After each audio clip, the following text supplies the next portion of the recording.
reasons to live. All she needed now was for Frankie to stop escaping, and her life would be fine. Well, as fine as it could be, as a widow. "Where do you think Frankie went this time, Mama?" Little Annie asked. Wherever he smelled pizza. Feeling a bit silly, she sniffed the air. Do you girls happen to smell pizza? "We never do," Lena said. At 8, her eldest daughter had an answer for everything lately. "But I think we should head to the right when we start looking today." "How come?" Mandy asked. "The Kaufmans live to the left, and they are always eating pizza." Lena shrugged. "Frankie went left last time. Plus, it's kind of early for them to be eating pizza. Usually, no one's ever at their house until closer to dark." That was as good a reason as any. Holding out her hands for Mandy and Annie, Emma turned right and let Lena lead the way. "Frankie! Frankie!" Lena called out as they made their way past their neighbors' houses. "Frankie, you silly beagle! Where are ya?" "Frankie, come home, you hound!" Emma yelled in her best no-nonsense mom voice. "I don't think Frankie likes being called a hound, ma'am," Mandy said. "Let's just hope he comes when one of us calls." Taking that as an invitation to bellow, Lena took a deep breath. "Frankie!" Emma winced as an elderly couple reading books on their front porch looked up in alarm. "Lena, not quite so loud." "But if he's sleeping, he won't wake up if I call quietly." "I know, but still." As they approached the Orange Blossom Inn, a boy sitting on the front steps said, "Who's Frankie?"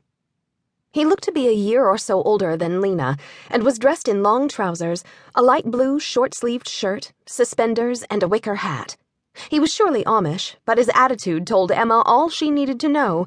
He, like Lena, was blessed with know-it-all syndrome. Never one to be shy, Lena marched right up to him. "Frankie is our beagle. Have you seen him?" "Nope. Why's he called Frankie?"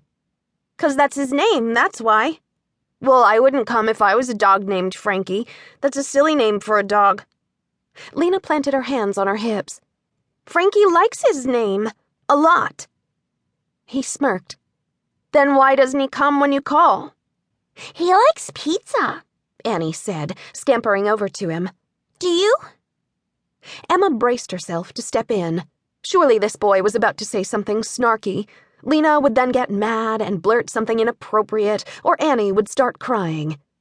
But instead the young man stared at little Annie for a moment, then stood up and smiled like he had all the time in the world for little blonde 5-year-olds. "Did you say he likes pizza?" "Oh, yeah, he loves it." "My family does too, and they just happen to be eating it out on the back patio. Come on." Next thing Emma knew, all 3 of her girls were following the boy into the inn. Though Emma wasn't afraid for them, she'd known Beverly Overholt, the proprietor, for several years now. Emma wasn't especially certain that Beverly would want little girls traipsing through her inn.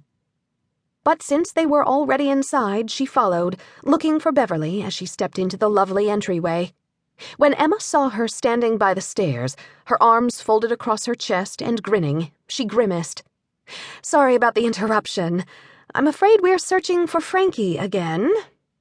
Beverly's green eyes lit up. "When I heard you calling for him down the street, I thought that might be the case," she replied. Pointing toward the kitchen, she said, "They went that way." "Danke." Emma hurried on. There would be plenty of time to apologize further later. For now, she had to keep track of her busy girls before they managed to get into as much trouble as one missing beagle. The moment she passed through the swinging kitchen door, a pretty blonde girl about 18 or 19 smiled at her. "They just went out the back door." "Danke." But when she finally stepped out onto the cement patio, 7 pairs of eyes turned her way. 3 belonged to her girls, the other 4 to 3 boys and 1 man. One very handsome man with dark blonde hair, a neatly trimmed beard, and very light blue eyes. "Hi," she said. "Hi," he said right back, sounding perplexed. "William told me you're looking for Frankie the Beagle?" She nodded. She was embarrassed, but this was no time to wish for better-behaved beagles or less trusting little girls. He wandered off.